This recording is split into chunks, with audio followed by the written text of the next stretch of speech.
In last week's vlog, I mentioned how much I wanted a dog when I was a kid, so I thought I'd talk today about my history with pets. As I mentioned before, my mom wouldn't let me get a dog when I was a kid. She rightfully assumed that she would be the one who ended up taking care of it. To fill the void that not having a dog created, I ended up with a myriad of other pets over the years. My first pet ever was a guinea pig named Spike. When I was 5 years old, I picked him out at a pet store with my dad. Now, at this pet store, there was a resident pot-bellied pig named Leo. I assumed for some reason that since the term guinea pig had the word pig in it, that Spike would grow up to be a pot-bellied pig like Leo. Not an unreasonable assumption to make as a 5-year-old kid. I mean, they look kind of similar, right?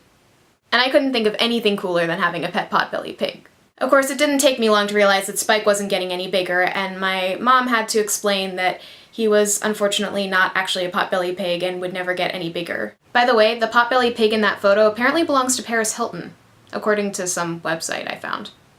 There was something so exciting about picking out a pet, buying it a home, giving it a name. Of course, it got less exciting when it came time to actually take care of the pet.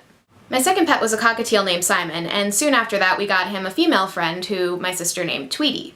Unfortunately, Simon ended up becoming fiercely protective of Tweety and wouldn't let us take either of them out of the cage anymore. Over the years, I also had hamsters, goldfish, and very briefly, an aquarium full of crickets.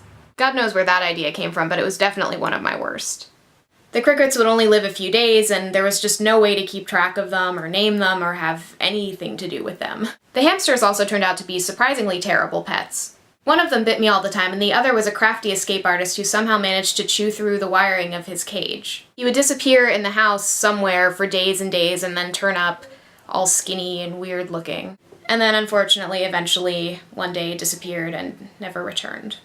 I finally got my first dog when I was 12. His name was Billy, and he was awesome. But even though I finally had a dog, the pet madness didn't end there. I also had several betta fish, and, for a brief time, a couple of rats. But for the most part, I was mostly just happy having a dog.